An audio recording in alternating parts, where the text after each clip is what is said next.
it was just unbelievable, off the charts. Literally the first 3-4 songs, I didn't have a clue. I didn't have a clue. I was relying on what my fingers were telling me I was playing.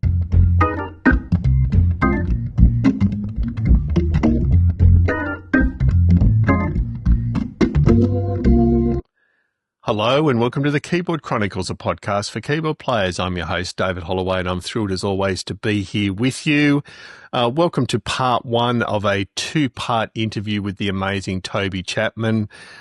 Toby has had an incredibly diverse career across many decades and many artists, from Belinda, Carlisle, ABC, Spandau Ballet, Il Divo.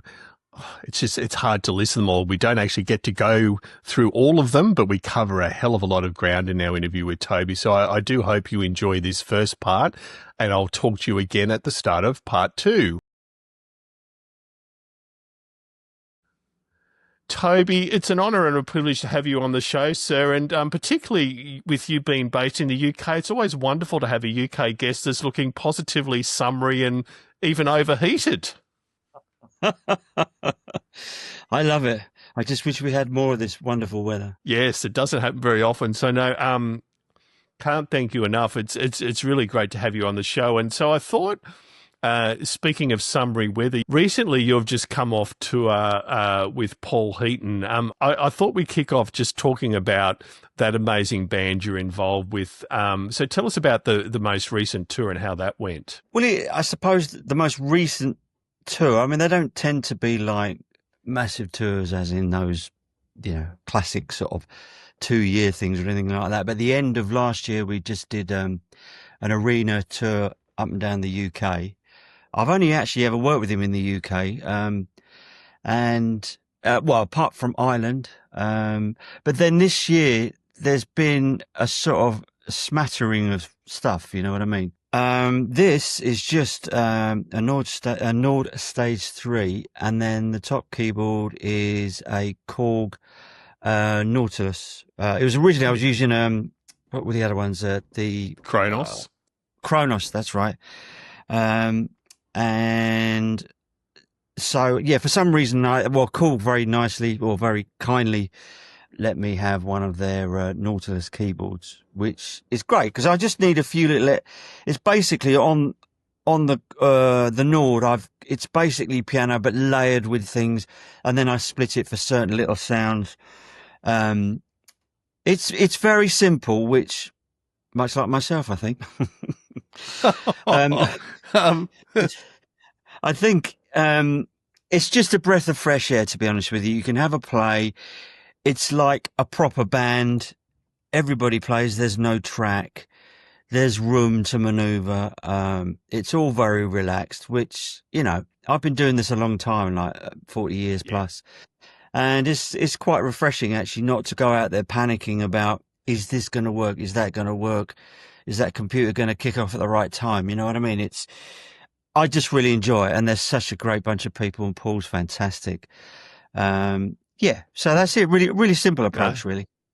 No, great, wonderful. And we're definitely going to go back and talk about some of the panicking days, but I'm actually going to go back a decade or 5, Toby, to your childhood and teenage years. What was Toby Chapman's musical upbringing? What got you into music in the first place? Well, I suppose we always had, the classic sort of upright piano in the room that wasn't used. That was freezing in the winter because we never had, any central heating. And my mum used to play. She was very much, as I say, the back end of the Beatles, really. But I think one of my main sort of influences was Elton, for sure. And that then gave me the sort of interest to want to play, sing. I'd always sung a bit. I've always been a singer. I've never been a great singer, but I understand it, and it's another tool in your toolbox. You know what I mean? So yeah, started from that, and Freddie Mercury, a massive influence for me. I can remember being on the landing in my house at my parents' house, and I remember hearing that record come on. just over 7 minutes. And I remember I stood there I couldn't move because I'd never heard anything like it. And because of my love of vocal harmony, I was just mesmerized by it because, you listen to that record now, that's pretty darn, difficult to make a record like that now with all the technology we've got. It's still, a bit of a feat. So that very much, it was Freddie and Elton really, and I suppose because they operated from keyboards.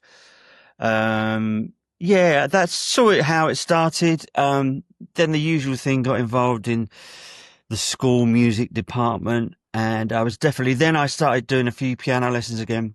I couldn't remember, I wasn't interested in the classical approach. And the fact that I'd learned to play Bohemian Rhapsody just from listening to the record, I realised, well, what was more interesting to me was the fact that one of the girls in the year above me, who I thought was absolutely stunning, came and sat next to me, and I thought, hang on, there's something in this. I can see how this works. I'm carrying on down this route because this looks like it's working out.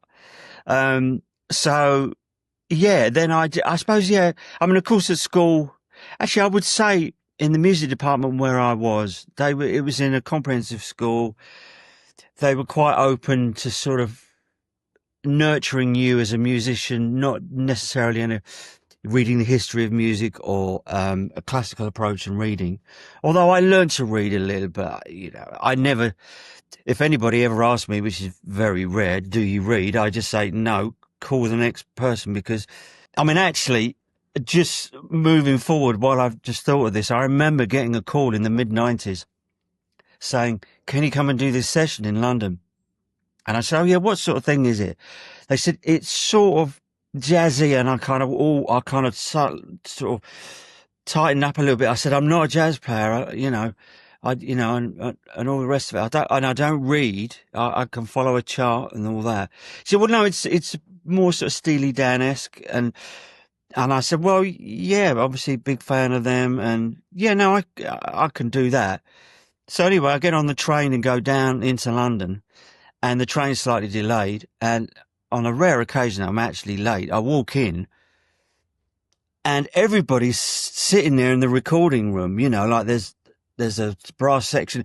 The drummer's got his sticks in the air, like ready to do the downbeat. And I went, oh, no panic here then. And I walked down to the piano, and there was a load of what I call tadpoles, I'm just reading music. And I said, hey, look, this is really embarrassing in front of everybody. I just said, look, just get another guy, because I said I don't read music. I just can't read it on the spot. I might be able to given a few hours, but we haven't got the time for that, because I think it was a jingle or whatever. So they said, well, we've got to do it. So I said, well, give me a minute. And it wasn't anything to do with Steely Dan. It was like a boogie woogie type thing, which is a fairly dexterous thing to do anyway. But I got the hang of it, and I started doing it, and then it was quite complicated in the right hand. And so I was playing the show. It's not quite right, but I quite like what you're doing. Because I said, you're the composer, why don't you play? He said, no, I'm not a good enough player. So in the end, I was playing it. I put the left hand down first, overdubbed the right hand. I mean, how unprofessional is this? But then it turned around that the rest of the band started changing their parts to what I was doing. And so it worked out in my favour in the end, because they preferred what I was doing. So there you go. So whizzing back to where you want to talk about, I realised that I had something there in just using my ears, you know what I mean? So kind of, that was really the onset of it all. Look, I think that's an amazing anecdote. And because we are a podcast that goes out to keyboard players, I guarantee you that, and I'm one of them, Toby, that is in the similar boat to you, that is immensely encouraged by that, as far as it's not just about the reading. And yet, look, reading is a great skill, but it's about the feel, and you've obviously got that in spades. So no, thank you for that. And so what was the sort of transition from, school through to you deciding to make this actually a job or a career? Well, the classic thing, I joined a covers band. Well, actually, this band I joined he was an English singer from the 60s called Crispian St Peters. The song was called I'm the Pied Piper. That's right. And some people will know. Anyway, it's one of those classic things. It was late 70s by then. He'd sort of experienced the best part of his career, the classic thing, he was drinking too much. And it got down to doing, he was a lovely guy and he had an amazing, amazing voice, singing voice, but it was the working men's clubs is what we did. But once again, it was one of those things where I was thrown in. He said, look, I want a piano player, a country style piano player. And I was obviously keen to do it and I'd done nothing else. So I did it. And he said, there won't be any rehearsals. He said, and I said, well, I've got to have an idea. He said, just tinkle along, you'll be fine. And it's amazing with his repertoire, it must have been 100 songs. But there was favourites that always came out. And we're talking 60s, 50s country music, so some of the big names, Yeah, so that I think was very much a part of me learning how to pick up songs. And you get to hear the changes as very much as you would probably hear the same thing. When it's B flat, E flat, F, and then the relative minor, you can hear those shapes. After a time, it's like anything else. You can hear it coming. That's what it is. I know what that is. And that, of course, once I did that for a couple of years, then I joined another, like a pub band who used to do things like the Eagles. So it was an extension of my country upbringing. But then we did things like, Steely Dan, rock and roll, rock stuff at the time. I can't remember the names right now. But of course, that opened it all up. Stuff got more complex. So I was learning more. And I was doing a little bit of work on my right hand with getting some scales and stuff. That's another thing that's never been my forte, is soloing. I'm so much a song player, and a piano teacher. Once again, I'm shifting forward probably 20 years. I had a piano teacher for a very short time in the early 90s, who I was currently working with quite a big French artist called Patricia Kaas, and she was massive all over the world, and obviously specifically in Paris, in Paris, absolutely massive, all over France, America, Russia, everywhere. And she'd come from, a lot of her players had been jazz players, and so I was like the MD of it. So we had half an English band and half a French band. Well, the other guy on the keyboards, a guy by the name of Gilles Earhart, who was an amazing, amazing player. And of course, a lot of this stuff was, I'd say, look, can you just play the album? What wasn't jazzy? It was her trying to go a bit pop. Hence why I suppose I was brought into it. And he was playing these chords that were too complicated. And I said, Gilles, all we need is the chord of A, the chord of D, and the chord of E. Triads, and it was played all in that first inversion, whatever with the root notes at the bottom. I said, that's all it's needed. And sometimes you've got to know when that's what it is and that's what's needed. And he was, I think we ended up not so much falling out, but I think she realised he wasn't quite right for it. But going back to the teacher, I thought, you know what? I watched a lot from him, and he did some amazing solos and stuff like that. And, that sort of outside stuff that in jazz, when they just move completely off it. And I went to a teacher and I said, can you sort of show me how we get there and how we arrive at all of that? So we went through it a bit, and I sort of understood it. And he said, I can see it's not your natural thing to do all of that. And he said, I'll tell you what, I think today's should be your last lesson, because he says you've done really well doing what you do. I've seen your CV. You're really good at hearing parts in a band, and doing what you're playing for the song. And I suggest that you should, you should concentrate on that. That's what you're good enough. You're never going to be a grade 8 jazzer unless you practice 8 hours a day. And I thought, well, yeah, that ain't going to happen. Do you know what I mean? It's fair to say, based on those experiences, you are a song player in a band. So Crispian St Peters is no, as you said, no slouch on their own. But what led to sort of your next break as far as, okay, I've got some momentum here, I'm playing regularly? Was it Spandau or something between those two? No, it was between that, actually, because I was working with this pub band and we were doing functions and pubs and all the usual stuff. But they were great players, taught me an awful lot, massive amount, really, without knowing they did it, really. And the guitarist in the band, Jeff Martin, who was still is an amazing singer, songwriter, guitarist. He had a friend of his, Dennis Monday, who worked at Polydor Records. And at that time, he was A&Ring The Jam with Paul Weller.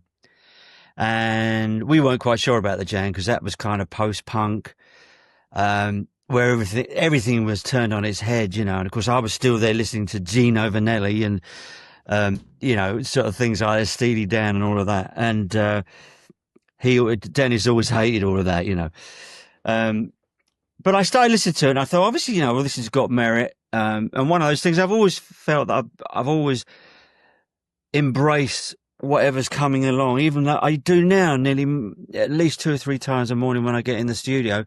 I put on Apple Music and I listen to new music because I just want to hear what's going on, hear how the records are sounding. Because I tend to do more of music programming. I've just co-produced 2 albums for Gary Kemp, which I mixed as well. So I'm very much in that world and want to keep current, but I don't want to just like jump on the bandwagon. Oh, this is what everything's sounding like. Got to keep it true to what you want it to be, but keeping an eye on all that. Do you know what I mean? So back to the thing with Paul Weller, he said the Jam had then broken up and Paul Weller had started a new band under the name of the Style Council it was him and an organ player, piano player, Mick Talbot, and they'd obviously had quite a bit of success, mainly UK, I think, based, Japan too. U2, yeah, huge success in Australia. Yeah, oh, absolutely, yeah, and we never went there, but so he was going out to do some dates in Europe, and he had his own record label called Respond Records. And he had an artist by the name of Tracey. Her full name was Tracey, or is named Tracey Young. She was going out, and they had a band, but they said that we need another keyboard player. And he said, "I put your name up for it. You up for doing it?" And I said, "Hey, you know what I mean? That is the archetypal first break." So I thought, great, I'll go and do it. I did a very small audition. And to be honest with you, it was a gig that one keyboard player could have covered. But hey-oh, I wasn't going to argue with that. So, yeah, all I had was a DX7 they had and a Prophet 1. Was it the monophonic one? And to me, this was great because somebody was setting up my gear. That was one of the most amazing things. And walking off stage, grabbing a beer while somebody else packs up the gear. Do you know what I mean? Yeah. And that is something to this day I never get over. You know what I mean? I never will. I never get nonchalant about. You know what I mean? It's those great little touches. So yeah, went out and did that. And actually, one of the trips to that was to Japan.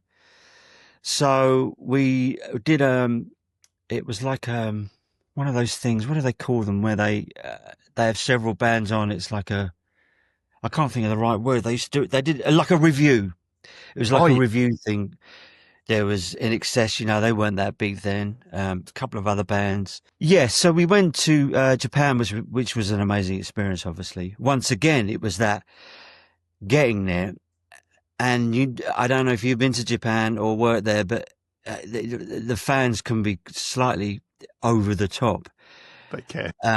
And I just remember me and a good friend of mine who was a bass player, Kevin Miller, we went up we got into the hotel, and we were going up the escalator to our rooms, and there was literally hundreds of girls chasing you out of the hotel. Wow. I remember me and Kev just went, I fucking love this, don't you? So anyway, digressing slightly there, but yeah, went and did that. And then whilst we were doing some shows back in the UK, the lighting designer came up to me and he said, look, Spandau Ballet, they're auditioning for a new keyboard player because the other guy's moving on to something else. And would you like an audition? So I said, once again, of course I would, you know. So trying to compact this a little bit. I went on the day and there was 30 people going, can you believe? So, you know, Wow. no pressure. So we went to Nomis, which was a very popular rehearsal studio in the day in Shepherd's Bush. So I went in there and I thought, oh, this is the place where it all happens, you know. And so I went down to the studio and I'd already seen, because we used to rehearse in that studio, so I'd already seen the Spandau setup, which was, I think, about 9 keyboards, you know what I mean? It was ridiculous. Wow. Well, in those days, you didn't have keyboards that could split, you know. It's like a guitarist. If you want a Strat sound, you want an SG, you want, you know, a Telecaster, you have that instrument, which is what they had. So I walked in. There was a CP70 piano. On top of that was a Prophet T8. On top of that was a DX7. Wow. To my right was a Rhodes Chroma at the bottom, a Memory Moog next up, then a Prophet 5. Yes, maybe it was 6 keyboards then. Yeah, whatever. It was a lot. Wow. We'd had a cassette tape of 3 or 4 songs with the record on one side and the parts being played on the other side. So apparently the bloke said, are you okay to come and do this? I said, yeah, no, great. You know, he said, only the last 3 people that have come in have looked at the keyboard setup and just walked straight out. They were just intimidated by the amount of keyboards, you know. And I mean, I share their pain to you know, in a certain aspect. But so anyway, the first song that I had to do to play this guy who was the keyboard player that was leaving was a song, Only When You Leave. And it's got this and you had all these little parts playing here. I'd learnt them the other way around because I didn't know that. I thought this bit was over here and that bit was over there. So I went, oh shit, that part's there. He said, yeah, and that. Oh, I said, forgive me a minute, but I've learned it the other way around. He said, oh no, take your time. And he said, I should have maybe mentioned that, you know. So anyway, I duly went through it and thought I was doing all right. And I think that was to test the dexterity of using both hands because it was actually playing chords on the left hand, which I hadn't done masses of amount. In those days, you'd pound the old octaves and all the fancy stuff was on the right hand side. But in those days, because you had no track and they didn't want to have 2 players, there was no need for 2 players. You know what I mean? So you were making the most of all parts. And like when there was an exposed piano part, obviously you played that. But then where that would probably carry on the record, I would then move to a more prominent sound, you know. So to answer your question, really, that's where it all started. And I did that day's rehearsal. And he said, oh, I'm going to recommend that you go and do a few days with the band. So I thought, oh, this sounds promising, you know.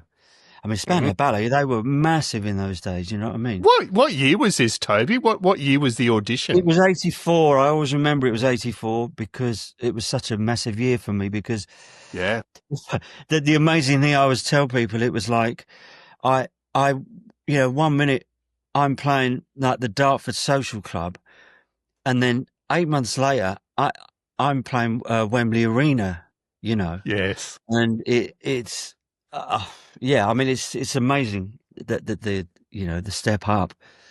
Well, it's not the step up, but it's the change. You know what I mean? I value every gig as a gig. Do you know what I mean? But obviously, yeah, that's an amazing experience to have. So yeah, it was 84, and then I remember I did about 4 days of Spandau, and Gary Kemp, who was the sort of the main songwriter, and you know, he I would say he was the main man behind it all, but because he wrote the songs, he had definite ideas for it all. And I remember saying to him, look, Gary, I really need to know that I'm doing this because I was supposed to be going to New York with Tracy Young with the Style Council. And I've told him about this since, and he said, I can't believe I must have been 25 years old then. He said to me, do you like a drink? And I said, well, yeah, I'm kind of partial to a few beers, you know, in those days. That's what I like drinking. And he said, you got the job.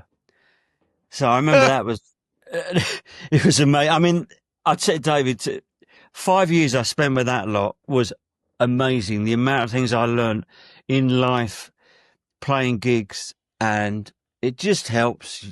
It helps sculpt you as a person and as a personality, and it brought stuff out with me, I suppose, that I'd kept a bit guarded in personality wise, and learned to let myself go a little bit more. And my God, did those boys let themselves go, you know. Yeah, it was as you know, it was the era for letting yourself go, and yeah. And so let's talk about. I mean, you've mentioned about what you learned, and I'd love to go into that. Do you remember those first couple of gigs actually with Spandau? What they were like? We are definitely going to cover Live Aid, but just as far as those first few gigs, you remember where they were and you know what it was like for you. You know, those first couple. Yeah, I remember very clearly. As I suppose you sort of would, because I'd not long come back with Paul Weller and that lot from Japan. And then when we started the tour, which is in the autumn of '84, all of this sort of Paul Weller and everything, it all happened from the summer. So that end of the year was a very transformational sort of year for me. And yes, of course, where was the first bunch of shows for 3 weeks was in Japan. So I thought, oh my God, I'm going to Japan again, you know. And of course it was a slightly different experience. I mean, one was we were going, first class. They'd booked out, there was 8 seats in what we used to call the pointy bit of the plane. So of course we get on this plane, hot-footing it to, Japan. And I remember thinking, this is out of this world. And I remember Steve Norman, who was the sax player. I mean, there was guys and, you know, waiters and all that coming down when they were, you know, carving beef off a joint. It was whatever you could want to eat. I mean, obviously copious amounts of alcohol, which, you know, let me tell you, Spandau, they were at Olympic standard of drinking. And I remember saying to Steve, I said, well, what's that? That's caviar, isn't it? And he said, oh yeah. I said, can I try a bit? He said, no, fuck off, get your own. And I went, oh yeah, I suppose I can just order it myself. You know what I mean? So that was amazing to start with, you know. I don't know. I think you stopped off in those days. I think it might have been Alaska. And of course, just got looked after like royals almost, you know. I mean, you got to remember these guys were at the top of their game, you know. Yeah. So yeah, we went over there and my first show was in Tokyo. They were quite early shows, which they tend to be in Japan, even to this day. I think like 6:30, something like that. Or sometimes you do 2 shows a night. I mean, Zoom is straightforward. I've been there with Belinda Carlisle on and off over the last 5 years, and we always do that. There's a thing called the Billboard shows, and I think you do a 7:30 and a 9:30. It's great. I love it. But yeah, going back to doing it with them, it was just amazing. And one of the first things I remember, David, because we're all using monitors, no in-ears in those days, is the sheer volume of screaming was just unbelievable, off the charts. Literally the first 3-4 songs, I didn't have a clue. I was relying on what my fingers were telling me I was playing. It wouldn't have mattered a fuck anyway, really, because you would never been able to hear it. But no, it was amazing, absolutely amazing. And then, I mean, that started the whole career with Spandau, really, and the several years of that kind of prevailed, really. And as you said, you had, I think you said approximately 5 years? Yes, I would say that. So it was at 84. Yeah, I mean, it was, I think, 89. I think it sort of come to the end. Yeah, as some of these things do, you know, people move on to other stuff. And I think the last album they did, Heart Like a Sky, which I was quite involved with, I suppose, because we'd got into programming and all of that. And of course, it was the thing that everybody was doing, and Gary really loved it. I remember we about 87, 88. He said, "Look, I want to go to this place where they've got Fairlights, and you know, which for those of you the uninitiated is the beginning of digital technology and making records, really." So we looked at these things, you know, and at that time they were like £35,000, which in today's money must be at least 70, 80,000 pounds. Yeah. And I remember thinking, my God, you know, I mean, Gary was prepared to buy one of these, but I said to him, look, it's great. And I could have easily gone, you know what? Yeah, go and get it just for my own, you know, for my own use and to learn it. But I'd spoke to other people and I knew there was another thing around the corner, which were basically the Akai samplers, Cubase on Ataris. Well, I started on Macs I started on a Macs quite early on, so those Mac SEs and all of that, and we were running, I can't remember what we were, I think it might have been Cubase. So I thought that was a better way to go, and it also meant, because they started then making the keyboards without the keyboard, so they were those rack mounted things. So of course I duly had one of those 2 or 3 great big stacks of all that nonsense going on, you know. Because if you needed another sound, you had to buy another module at the cost of, in today's money, would have been $3,000. You know, I mean, it was colossal the amount of money that people. I mean, you've got to remember, in the early 70s, a Fender Rhodes was £3,000. In the late 70s. Yeah, wow. So people are complaining now that when they've got these brand, you know, in these new Rhodes that have come out, they're absolutely amazing. They're going for $9,000. They're actually going for what they cost in the day, but it's obviously in today's money, you know. That's exactly right. Yeah. So it did. And I suppose, especially the last album with them, or the last one that they did in the 80s, I sort of, because I was involved in all the programming of it, and which didn't particularly involve the band, which I think, you know, I don't think went round sort of down that well particularly, but I think for Gary it was the route he wanted to take, and especially as I think he realised that I wasn't just a keyboard player. You know, I had a great idea of vocals and harmonies and just I knew I was interested in making records, you know. So that was sort of that period, you know. And obviously, Live Aid. Oh, that's amazing. Sitting on the outside, Toby, you're a member of a very, very special club, and we've had the absolute privilege of having 2 other members of that club, which is keyboard players that, you know, stood on that Live Aid stage in 1985. So we've had the privilege of having Thomas Dolby and Andy Baum both on the show. So, I mean, Andy Baum literally opened Live Aid for Status Quo. Yeah, like he literally opened. He would play the first notes, and Thomas Dolby was obviously with David Bowie. Yeah, well, there you go. So I'm fascinated on 2 perspectives. Obviously, the set that you played with Spandau, and we'll be linking to it in the show notes. I've watched the video many, many times. Just your perspective on your set and your recollections of that, but also your recollections of the day more broadly. Yeah, I mean, it was obviously a big day. The one thing, when a lot of people ask me this, and I sort of say, it probably wasn't at the heights of what people sort of hold, you know. Let me rephrase that.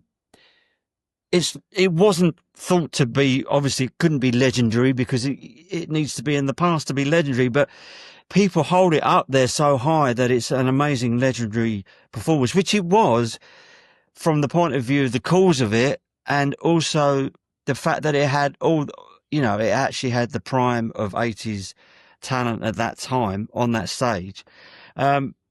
And it was amazing. It's only in recent years, I suppose, because it had so much impact on Queen's popularity as well. Because, as I'm sure a lot of people have seen the film of Queen, I mean, I think they went, I wouldn't use the word slump, but I think maybe they were just dipping and they needed something to springboard back into the 80s, because 70s had been their time, you know. And so I think, like it said in the film, they didn't want to do it, or thought they didn't want to do it, but then last minute they did, which is obviously one of the best things they could have done and made the show for everybody. But my recollection of it is going up the day before, and if you look deep enough on YouTube, there is a clip of Status Quo doing, I can't even remember that. I think it was Don't Waste My Time. I was a massive Quo fan. That was the other thing. I got into guitars fairly early, and although I'm not really a guitar player, but I understand guitars, I can play it a bit. And they were the ones that got me into it. I could play a 12-bar pretty good, and as that little boy standing on the side of the stage while they were sound checking the day before with me, Gary and Martin Kemp, you could see us with air guitars, going along with it. This is the sound check. So it was amazing. I remember you just see these sitting there. I'm just going, where I just can't believe what's going on here, and I showed also somebody the other day talking about the grin, the Chapman grin. Yeah, I can remember there's also another bit of video that's gone out, which I think Bob Geldof circulated. It's a 10-minute behind the scenes thing. And I was just looking at it out of interest because I don't remember much of the back. Now I've seen some of this thing, the backstage thing. I've never really have great recollection of it, but I was probably pissed. I don't know.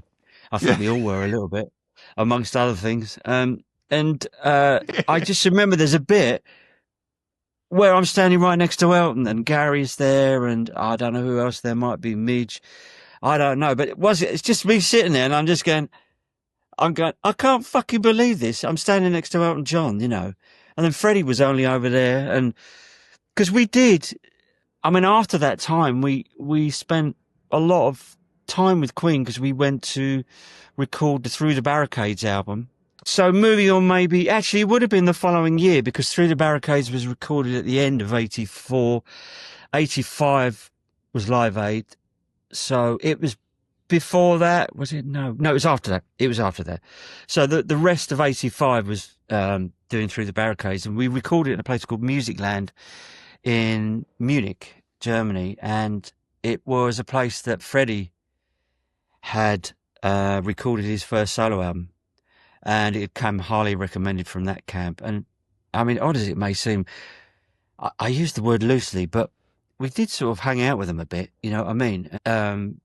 I remember there was a time when Roger Taylor was over, and they were over for some reason, and Brian May. And yeah, we went out to dinner and all that a couple of times, and it was all, to me, it was all just like, I can't believe this is happening. Do you know what I mean? And anybody listening to this who knows me, they're going to go, I know what's coming, this story. And it was in 1988 when it was the changing of the Olympic flag in Barcelona, and there was a big show on, and Freddie was in that period of working with Montserrat Caballé and that song called Barcelona, and we were on that show as well. So we did our whatever we'd have done, 30 minutes, 45 minutes, wherever it was. So then we went on, stood by the side of the stage, and then Freddie went on. He was all limbering up, and then she went on with him, and they sang that song, maybe two songs. But we saw he was really angry. He kept looking at the side of the stage. Because in those days, everything's run off tape. The tape was running slightly fast. And obviously, it's not only running faster, it's probably taking it up by a half step. Yeah. So instead of singing it, for argument's sake, in F, it's now in F sharp. Well, anything Freddie sang is not exactly down in his boots, was it? So I remember he came off and he was going, what the fuck went on? He said, heads will roll. You know, and we turned around and we were just fucking laughing our head off, you know. Anyway, fast forwarding to the evening started. Freddie said, oh, darlings, you must come back to the hotel. I've got the whole of the top of the fuck off hotel, whatever it was in Barcelona.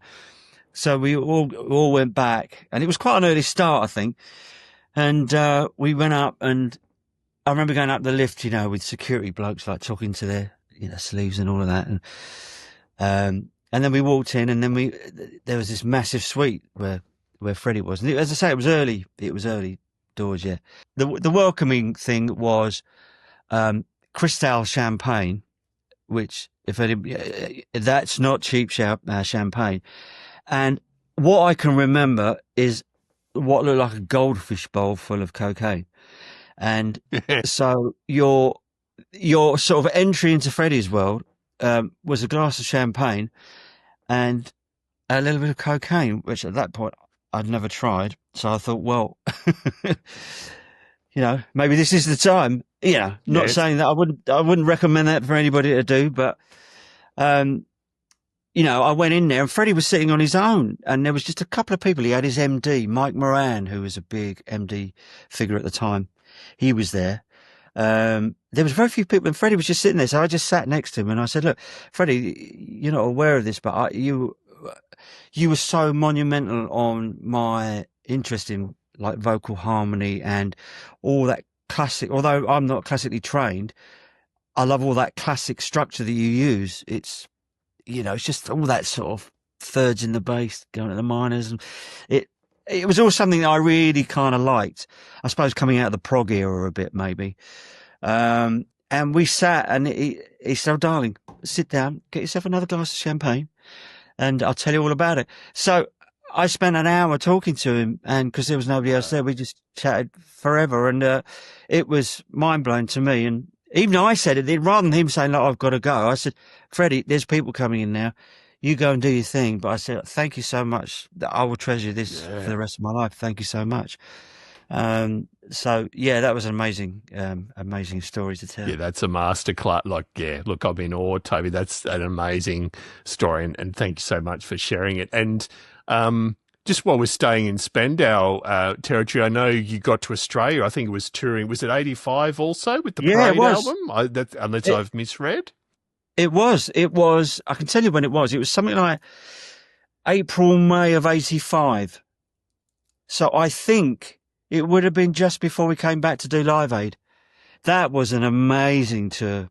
Yeah, there you go. Amazing tour. I mean, God, stuff going on. I mean, I remember we saw George Michael, obviously at Wham, before he went, and he and Andrew Ridgeley, and they said, "You won't believe when you go there." Paul Dainty, promoter? Yes. Yep. Yeah. They said, "He puts on a spread for you, trust me." And so, of course, we all got on the plane and went over there, and all treated amazingly as usual, And we stayed at the Seabull Townhouse is it King's Cross? It's called Seabull Townhouse. Yeah. Yeah, a legendary place. Yes, that's right. Yeah. I think it's long since gone, apparently. But I think as soon as we got there, if not the first day, the day after, he took us out on, if you look at the Spandau, there's a Spandau documentary called Boys of the Western World. And there's clips there of us all on a yacht, just cruising around Sydney Harbour, just a massive spread of food, drinks, it was all, ridiculous, off the charts, and I can remember there's actually almost a shot of me. I used to do a pub version of True, and go da da da da da da da da, oi, ha ha ha ha. It was just something stupid that I did from my pub days, and it was an amazing time. And my God, after shows, I mean, Paul used to he had a whole room full of like 60 Australian models, and we'd go and socialise with them every night. I mean, it was just unbelievable, absolutely unbelievable times. Yeah, really good.